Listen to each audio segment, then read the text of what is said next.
साथियों, आज मैं आपको एक अनूठी कहानी सुनाने जा रहा हूं, जिसमें आपको पता चलेगा कि किन लोगों के साथ अपनी पत्नी को कभी नहीं छोड़ना चाहिए। एक समय की बात है, देवर्षि नारद एक गहन प्रश्न के साथ भगवान श्री कृष्ण के पास पहुंचे और बोले, हे प्रभु, मेरे हृदय में एक प्रश्न उठ रहा है जो मुझे अंदर ही अंदर खाए जा रहा है और मैं इसके उत्तर की तलाश में आपके श्री चरणों में आया हूं। तब श्री कृष्ण ने कहा, बोलो नारद, तुम्हारे मन की क्या उलझन है? आपकी जिज्ञासा क्या है?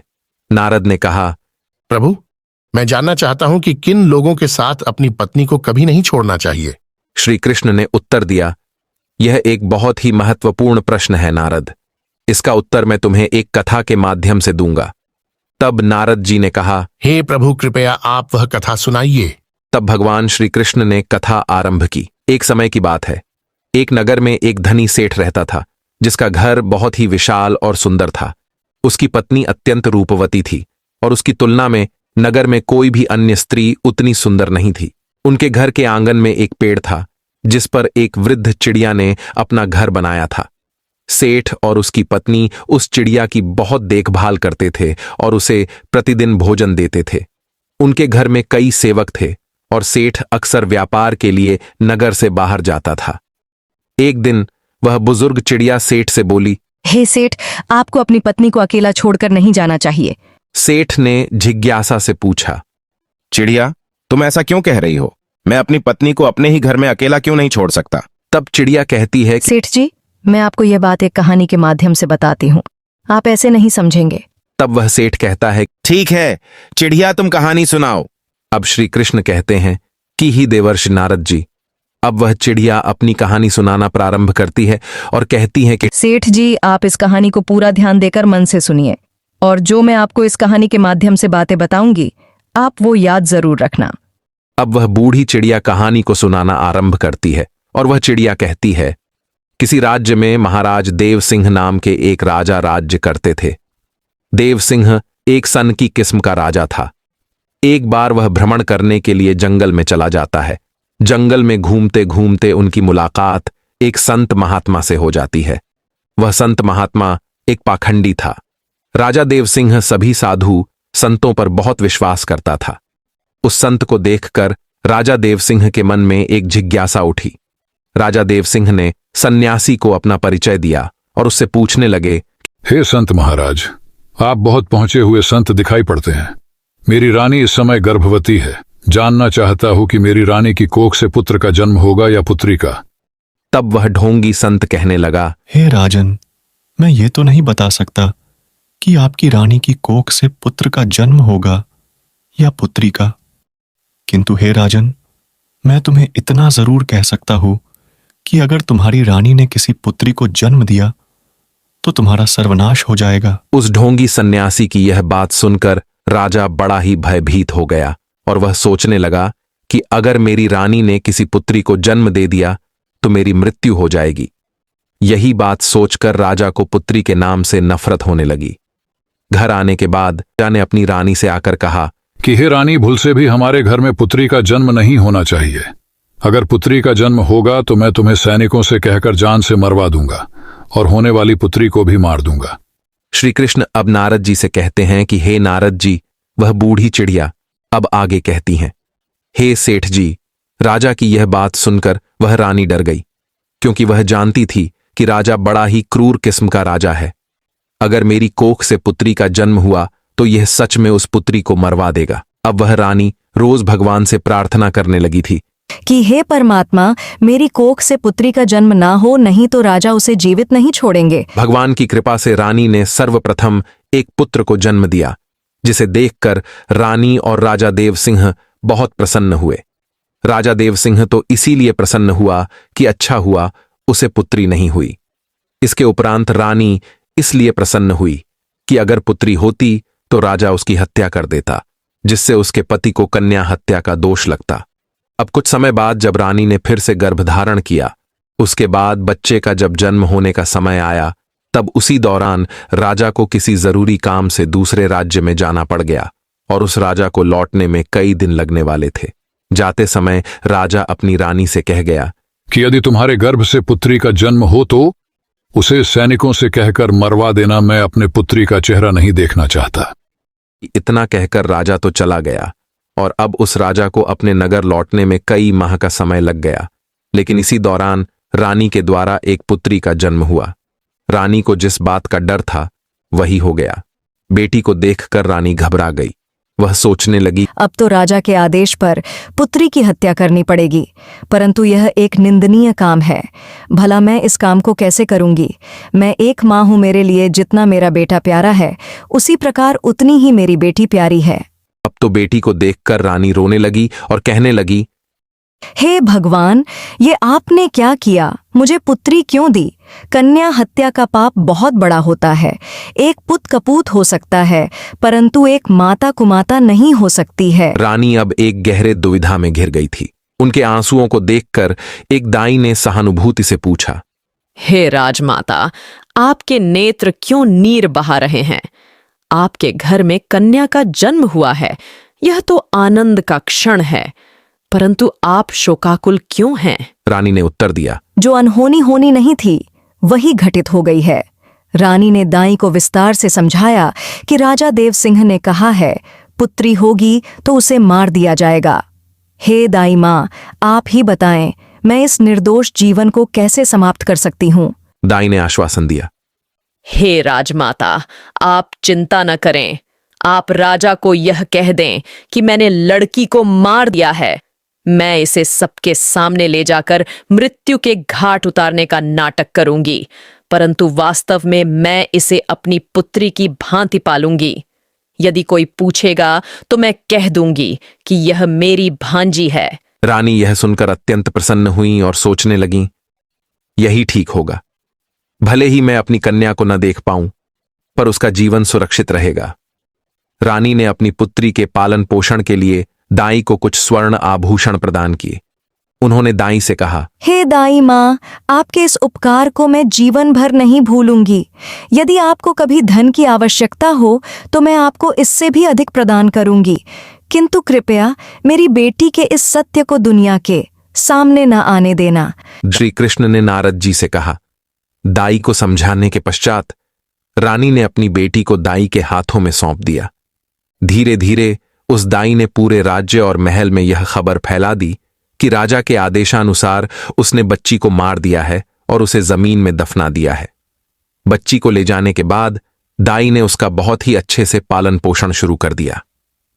कुछ समय बीतने के बाद जब राजा देव सिंह अपने राजमहल में वापस आए तो उन्हें भी यही बताया गया कि उनके जाने के बाद रानी ने एक बेटी को जन्म दिया था और उस बेटी को उनके आदेशानुसार मारने के बाद जमीन में दफना दिया गया है। यह सुनकर राजा बहुत प्रसन्न हुए। दाई ने बच्ची को अपनी भतीजी बताकर उसका पालन पोषण किया। जब भी रानी को अपनी बेटी को देखने की इच्छा होती, दाई उसे राजमहल ले आती। बच्ची को देखकर रानी की ममता उमड़ पड़ती और वह चोरी छिपे उससे प्यार करती। यदि कोई पूछता कि यह बच्ची कौन है तो रानी उसे दाई के भाई की बेटी बताती। अपनी पुत्री को देखकर रानी को बहुत सुकून मिलता और वह दाई को धन, वस्त्र और आभूषण दिया करती। रानी के आदेशानुसार दाई ने बेटी की परवरिश में कोई कमी नहीं आने दी और धीरे धीरे वह बेटी बड़ी होने लगी, जवान हो गई। रानी की पुत्री का पालन पोषण राजमहल में नहीं बल्कि एक गरीब के घर में हुआ, परंतु फिर भी वह एक सुंदर राजकुमारी की तरह दिखाई देती थी। जैसे जैसे वह कन्या जवानी की दहलीज पर कदम रखती गई, उसकी सुंदरता और भी निखरती गई। जब वह पूर्ण युवती बनी तो दाई ने उसे राजमहल ले जाना बंद कर दिया। वह अपना समय दाई के घर में ही बिताने लगी। श्री कृष्ण ने नारद जी से कहा, एक दिन राजा देव सिंह अपने नगर का भ्रमण कर रहे थे और उनकी सवारी दाई के घर के सामने से गुजरी। उसी समय वह कन्या अपने घर के बाहर अपने बाल सुखा रही थी।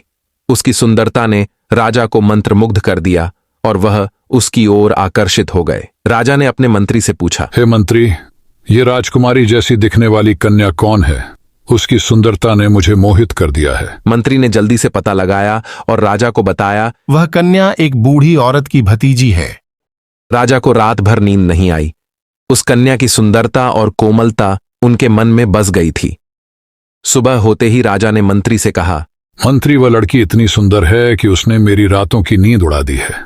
मैं उसके बिना नहीं रह सकता।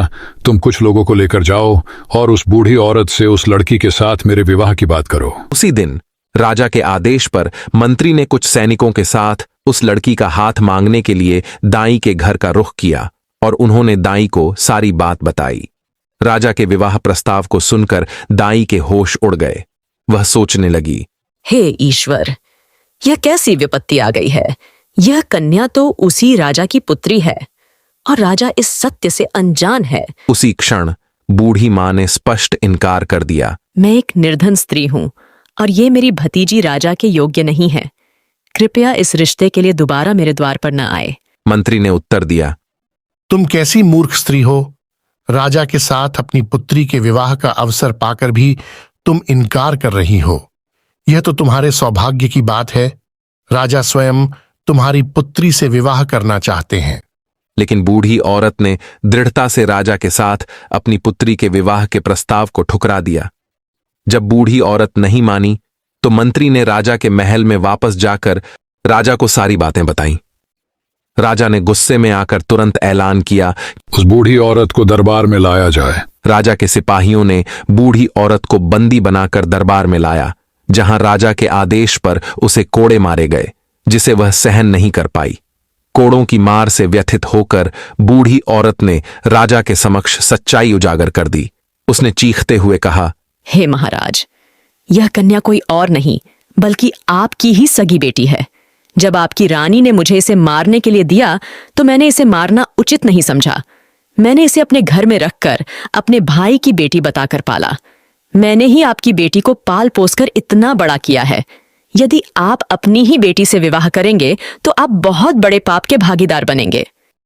राजा यह सुनकर स्तब्ध रह गया। उसने अपना माथा पीटा और सोचा, हे भगवान, मैं यह कितना बड़ा पाप करने जा रहा था। तूने मुझे इतने बड़े पाप में पड़ने से बचा लिया। लेकिन फिर भी राजा देव उस दाई पर और भी अधिक क्रोधित हो गया। उसने अपने बेटे को आदेश दिया, बेटा, अपनी बहन को जंगल में ले जाओ और वहां जाकर उसका सर काट दो। उसे वहीं गाड़ दो। मुझे प्रमाण देने के लिए तुम उसकी दोनों आंखें निकालकर मुझे लाकर दिखा दो। राजा का बेटा, रानी की पहली संतान, जो उस लड़की से बड़ा था, अब वह भी जवान हो चुका था। अपने पिता की इन बातों को सुनकर वह बहुत परेशान हो गया। वह सोचने लगा, पिताजी ने मुझे एक बहुत ही बड़ा पाप का कार्य सौंप दिया है।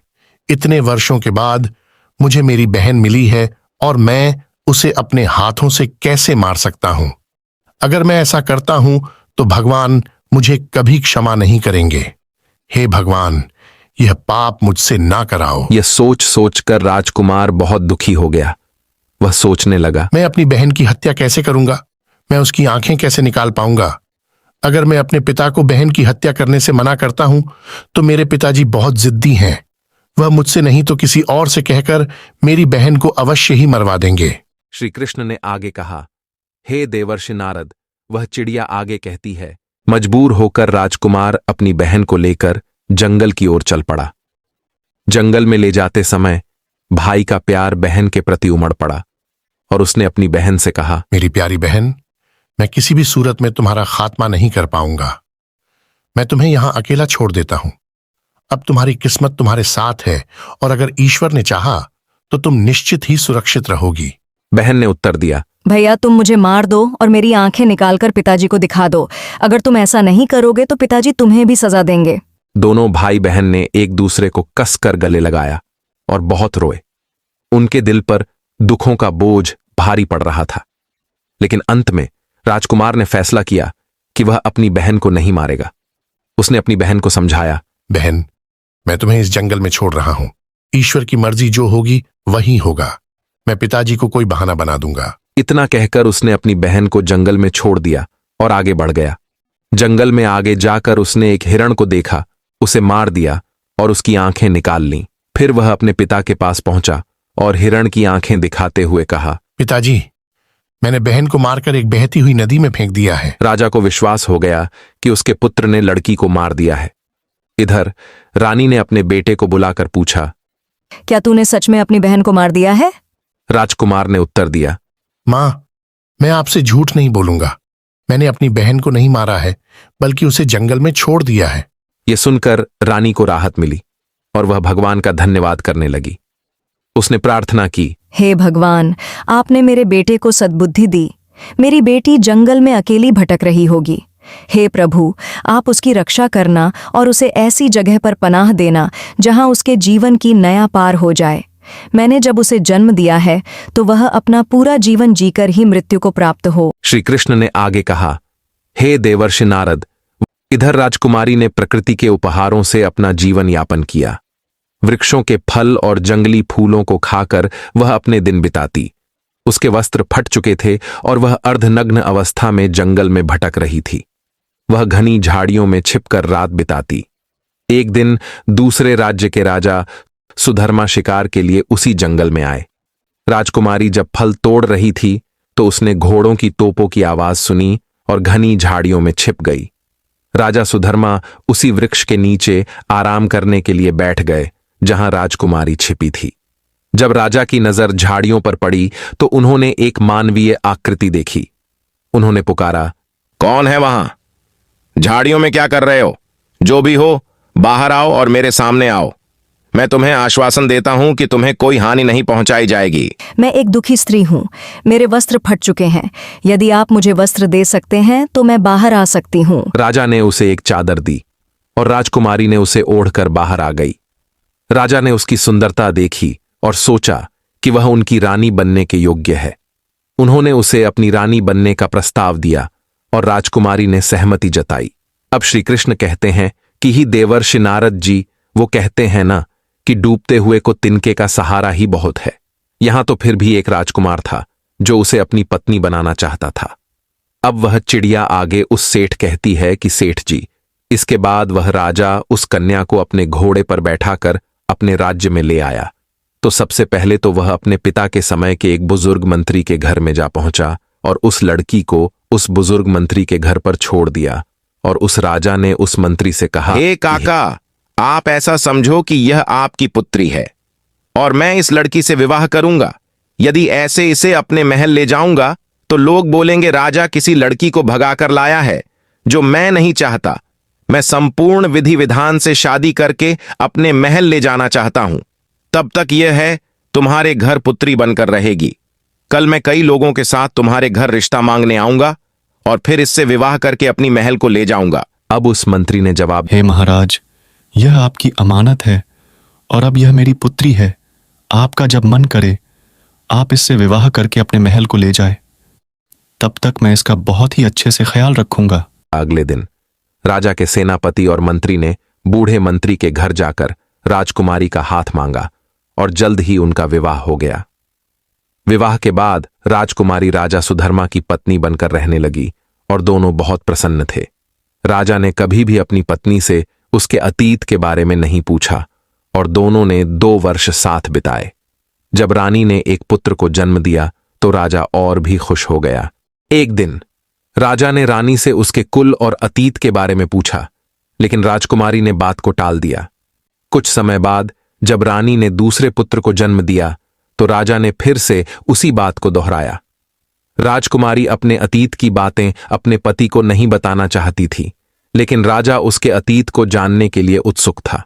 रानी ने जाना कि राजा उससे बहुत प्रेम करते हैं, इसलिए उसने अपने जीवन की सारी कहानी उसे बता दी। राजा ने राजकुमारी की दुख भरी दास्तान सुनी और उसकी आंखों में आंसू आ गए। राजा ने रानी से कहा कि वह उसे उसके पिता से मिलाने ले चलेंगे, लेकिन राजकुमारी ने पहले तो इनकार कर दिया। राजा के अनुरोध पर रानी अपने पिता से मिलने के लिए तैयार हो गई। श्री कृष्ण ने आगे कहा, हे देवर्षि नारद, वह चिड़िया आगे कहती है, अगले दिन राजा सुधर्मा ने राजा देव सिंह के यहां जाने का निश्चय किया, लेकिन एक महत्वपूर्ण कार्य के कारण उन्हें दूसरे शहर जाना पड़ा। राजा ने अपने मंत्री और सेनापति को रानी और दोनों बच्चों के साथ राजा देव सिंह के राज्य की ओर रवाना कर दिया। राजा ने रानी को समझाया कि वह उसके पहुंचने से पहले वहां पहुंच जाएंगे। इस प्रकार राजा सुधर्मा का मंत्री और सेनापति कुछ सेना के साथ राजकुमारी को लेकर देव सिंह के राज्य की ओर चल पड़े। राजा सुधर्मा के राज्य से राजा देव सिंह के राज्य तक की दूरी काफी अधिक थी, इसलिए उनकी यात्रा में शाम ढल गई और उन्होंने रात्रि विश्राम के लिए एक स्थान पर तंबू लगाने का निर्णय लिया। जहां राजकुमारी का तंबू लगाया गया था, वहीं मंत्री ने भी अपना तंबू स्थापित कर दिया।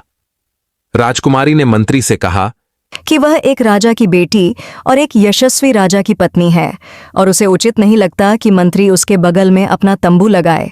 मंत्री ने उत्तर दिया, उन्हें राजा के आदेश पर उनकी और उनके बच्चों की देखभाल के लिए भेजा गया है। रात्रि के एक दूसरे पहर में वह चालाक मंत्री चुपके से राजकुमारी के शिविर में प्रवेश कर गया। जैसे ही मंत्री ने शिविर की दहलीज पार की, राजकुमारी ने तत्परता से उठकर खुद को संभाला और मंत्री के नापाक इरादों को भांप लिया। उसे यकीन हो गया कि मंत्री के दिल में कुछ तो काला है।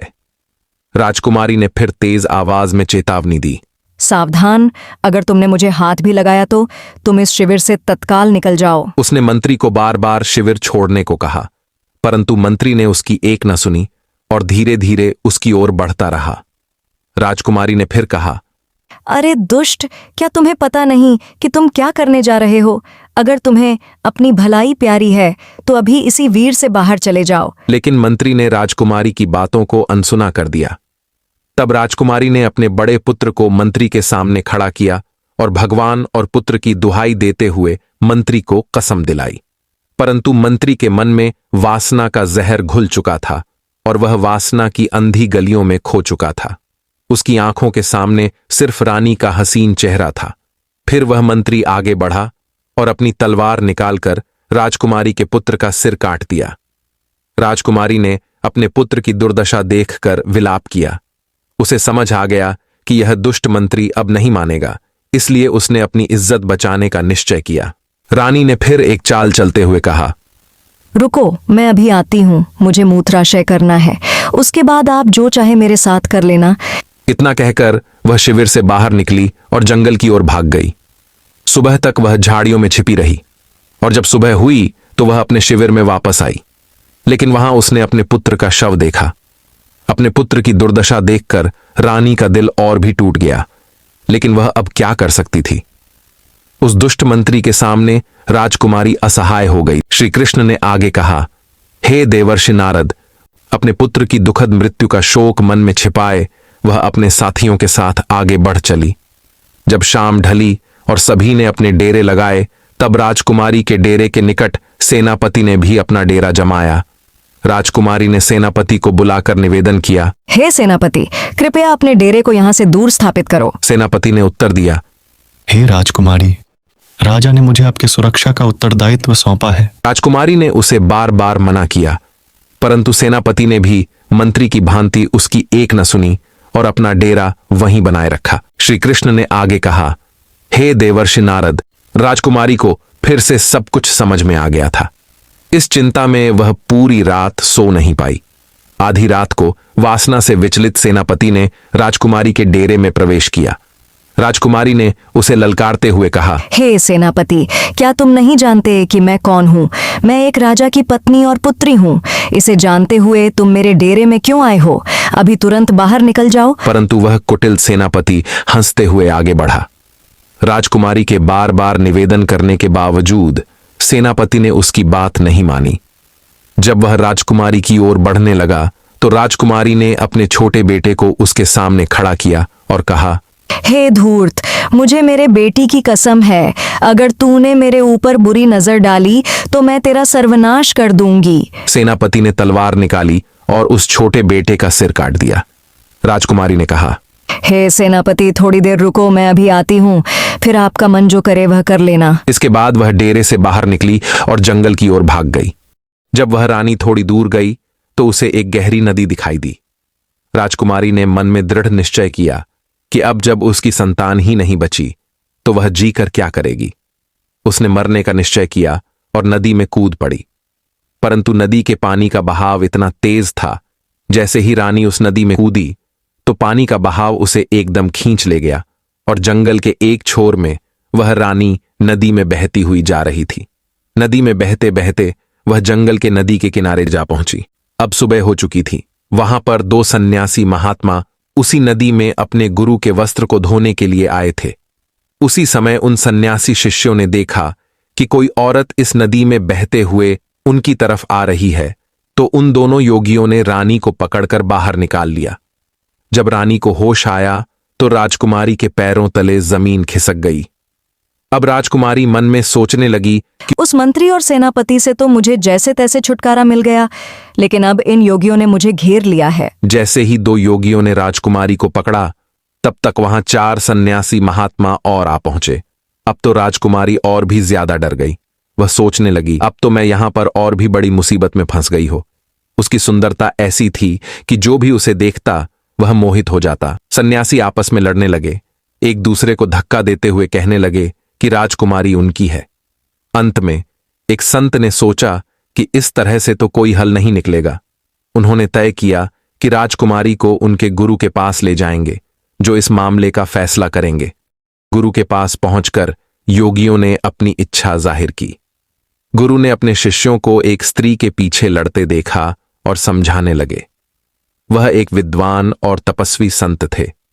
उन्होंने राजकुमारी को देखते ही समझ लिया कि वह राजघराने से है। उन्होंने शिष्यों को समझाया कि वे उसे अपनी बहन के रूप में स्वीकार करें, जिससे उनकी जिंदगी बदल सकती है। शिष्यों ने गुरु की बात मानी और रानी को अपनी बहन बना लिया। वे सभी रानी के पिता राजा देवसिंह के राज्य में रहते थे। अब राजकुमारी को पता चल गया था कि वह अपने पिता के राज्य में प्रवेश कर चुकी है। यहाँ के राजा उसके पिता देव सिंह हैं। अब रानी उन्हीं महात्माओं के आश्रम पर रहने लगी। वे 6 महात्मा उसे अपनी बहन की तरह रखते थे। उधर राजा सुधर्मा भी अपने मंत्री और सेनापति और सेना से आकर मिला तो उसने अपनी पत्नी और बच्चों को वहां पर नहीं देखा। अब उस राजा ने आकर के सेनापति और मंत्री से अपनी पत्नी और बच्चों के बारे में पूछा तो मंत्री और सेनापति एक साथ एक स्वर में मिलकर बोलने लगे, हे महाराज, मुझे क्षमा करना। आपकी जो रानी थी वह रानी नहीं बल्कि एक डायन थी। उसने आपके दोनों बच्चों को मार करके भाग गई। उन्होंने इस प्रकार से कहा कि राजा सुधर्मा को विश्वास हो गया। अब वह राजा सोचने लगा, अगर कोई झूठ बोलेगा तो एक बोलेगा, दूसरा क्यों बोलेगा? अब तो हम उसके पिता राजा देव सिंह के राज्य जरूर जाएंगे। अति शीघ्र सभी लोग राजा देव सिंह के राज्य में चलिए। उधर तो राजा सुधर्मा अपने सेनापति और मंत्री के साथ अपनी पत्नी के पिता के पास जाता है। इधर राजकुमारी ने अपने 6 भाइयों से कहा, जो उस समय योगी के रूप में थे, हे मेरे प्यारे भाइयों, तुम सभी राजा के पास जाओ और उनसे कहना, अगर राजा किस्सा सुनना चाहे तो हमारी बहन उनको किस्सा सुना सकती है। यदि राजा किस्सा सुनना चाहेंगे तो वह हमें दरबार में बुलाएंगे। अब क्योंकि राजकुमारी को पता था कि उसके पिता को किस्सा सुनना बहुत अच्छा लगता है, अब तो वह 6 योगी भिक्षा मांगने के बहाने राजा देव जी के दरबार में पहुंच गए। उन्होंने राजकुमारी के द्वारा कही गई बात राजा के सम्मुख जाकर के कह दी। योगियों की बात सुनने के बाद राजा ने तुरंत ही उन्हें मंजूरी दे दी। अब तो किस्सा सुनाने के लिए अगले दिन योगी अपनी बहन को लेकर राज दरबार में पधारे। उस समय राजकुमारी योगियों के भेष में थी, इसलिए उसे कोई भी पहचान नहीं पाया। जब वह राज दरबार में किस्सा सुनाने लगी तो सब लोग बड़े ध्यान से सुनने लगे। राजा को उस लड़की का किस्सा बहुत पसंद आया। अब तो राजा ने उसे बहुत सारा इनाम भी दे दिया। अब सभी योगी बोले, महाराज, जब भी आपको किस्सा सुनने का मन करेगा हम अपनी बहन को लाया करेंगे। अब तो धीरे धीरे उन सन्यासियों के दिन ही बदल गए। पहले वह योगी नगर नगर जाकर भिक्षा मांगते थे, परंतु अब तो उन सबको राजा से ही इतना धन प्राप्त हो जाता था कि कहीं उन्हें कहीं मांगने की जरूरत ही नहीं पड़ती थी। श्री कृष्ण ने आगे कहा, हे देवर्षि नारद, वह चिड़िया आगे कहती है, अगली रात को राजकुमारी राजा को किस्सा सुनाने के लिए उनके राज दरबार में आई तो उसने अपने पति मंत्री और सेनापति को वहीं खड़े हुए देखा। तब राजकुमारी ने सोचा, आज तो यह सभी यहां पर उपस्थित है, तो आज तो किस्सा सुनाने में बहुत ज्यादा आनंद आएगा। तब राजकुमारी पर्दे की आड़ में अपनी जगह पर आकर बैठ गई और अपने बाप से कहने लगी, हे राजा साहब, आज मैं आपके लिए एक बहुत ही दर्द भरी कहानी लेकर आई हूँ। यदि कहानी को प्रारंभ करने से पहले किसी को कोई जरूरी काम है तो आप अभी दरबार से उठकर उसे कर आइए।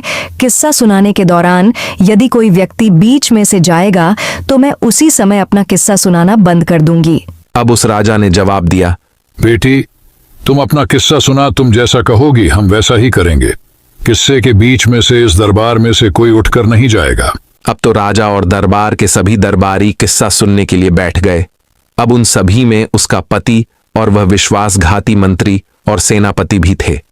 अब तो राजकुमारी ने राजा के दरबार में अपना किस्सा शुरू कर दिया।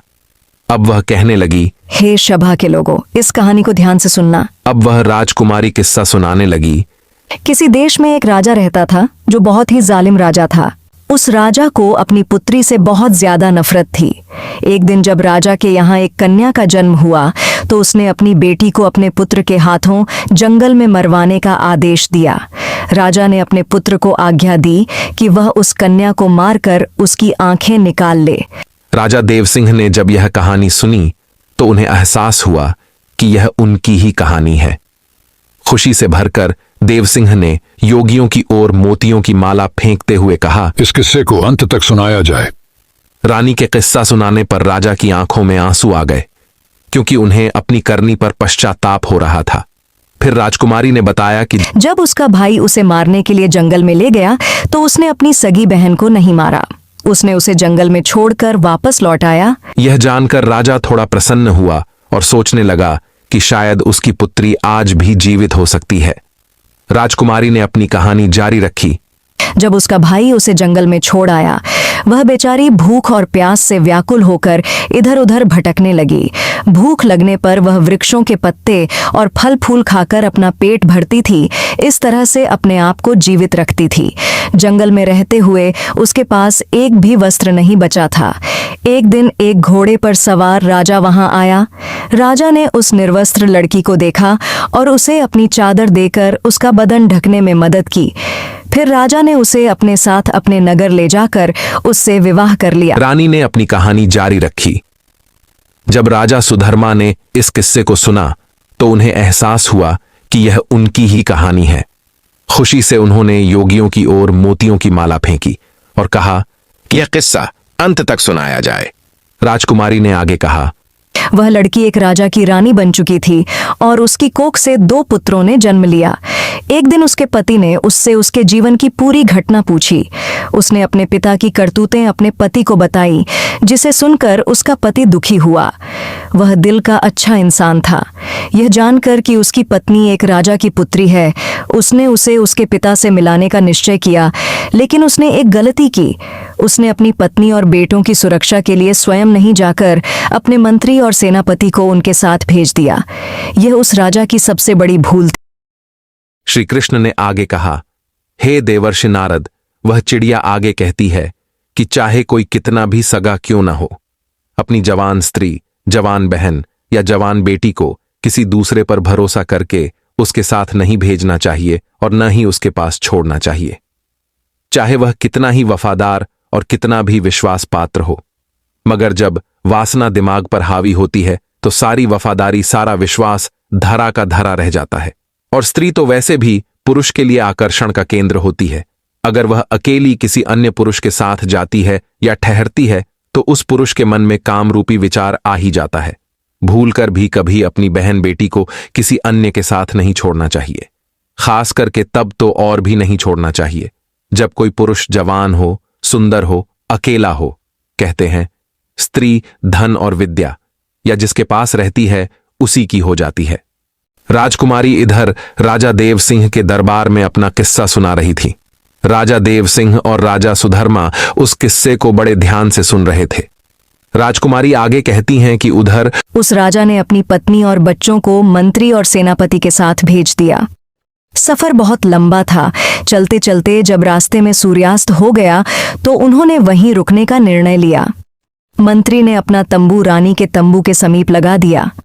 रानी ने इस बात का बहुत विरोध किया, पर वह मानने को तैयार नहीं हुआ। फिर रात्रि के समय में मंत्री ने उस राजकुमारी के साथ दुष्कर्म की कोशिश की, परंतु राजकुमारी ने हर बार निवेदन किया कि उसे छोड़ दे, लेकिन वह दुष्ट मंत्री ने सुनी नहीं। उसने राजा के बेटे का भी सर काट दिया। इसके बाद रानी ने अपने धर्म की रक्षा के लिए मंत्री से बहाना बनाकर जंगल में भाग लिया। रात भर उसने जंगल में गुजारते हुए अपने पतिव्रत धर्म की रक्षा की। दूसरे दिन जब रानी अपने तंबू में वापस आई तो उसे अपने बेटे की लाश को देखकर रोने लगी। जैसे जैसे कहानी आगे बढ़ती जा रही थी तो उधर मंत्री के हालत खराब होते जा रहे थे। अब तो धीरे धीरे वह मंत्री भी बहाना बनाते हुए राजा के दरबार से उठकर जाना चाहता था, तो राजा ने तुरंत ही उसे डांट फटकार कर बैठा दिया। तब रानी आगे कहानी सुनाने लगी। अब दूसरे दिन को जब वह वहां से आगे को चले और एक जगह रास्ते में फिर तंबू लगाए, तो उस रात सेनापति तंबू में घुसकर दुष्कर्म की लालसा से रानी के पास जा पहुंचा। रानी ने पहले तो उसे खूब ललकार कर समझाया कि वह यहां से चला जाए, लेकिन वह दुष्ट लौटने को तैयार नहीं हुआ। तो रानी ने उसे अपने छोटे बेटे की कसम दी। यह कहानी सुनकर सेनापति भी घबराने लगा, सोचने लगा, यह तो मेरा भेद खुल रहा है। वह भी उठकर भागने को तैयार हुआ, तो राजा ने डांटकर उसे भी बैठा दिया। राजा सुधर्मा ने कहा, क्यों भाई, सच्चाई तुमसे सुनी नहीं जा रही है क्या? सेनापति भी अपना मुंह लटकाकर चुपचाप बैठ गया। इधर किस्सा जारी था। राजकुमारी कहने लगी, फिर उसके बाद सेनापति ने भी रानी के छोटे बेटे का कत्ल कर दिया। वह गलत भाव लेकर रानी के पास बढ़ता गया, तो उसी समय पर किसी तरह से राजकुमारी अपनी जान बचा करके वहां से भाग निकली और वहां से एक नदी में कूद गई। लेकिन उसकी किस्मत ने वहां पर उसका साथ नहीं दिया। वह बेचारी जिंदा बच गई। उस नदी के जल में बहते बहते जंगल के दूसरे छोर पर 6 योगियों के पास पहुंच गई।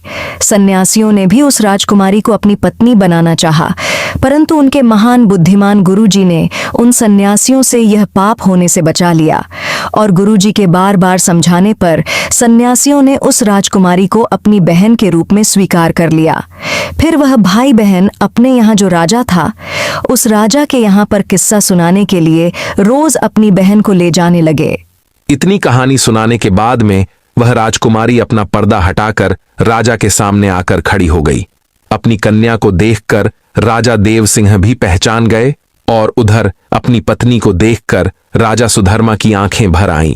पत्नी को सामने देखकर राजा सुधर्मा बहुत प्रसन्न हुआ, लेकिन अपने पुत्रों की मृत्यु का दुख उसे अंदर ही अंदर खाए जा रहा था।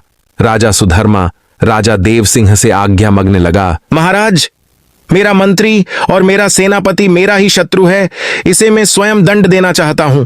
तब उसी तरह से राजा सुधर्मा ने उन दोनों के सर कलम कर दिए। पापियों को उनके करने का दंड मिल चुका था। इधर राजा देव सिंह ने अपनी बेटी को सीने से लगा लिया और बार बार उससे अपने किए की क्षमा मांगने लगा।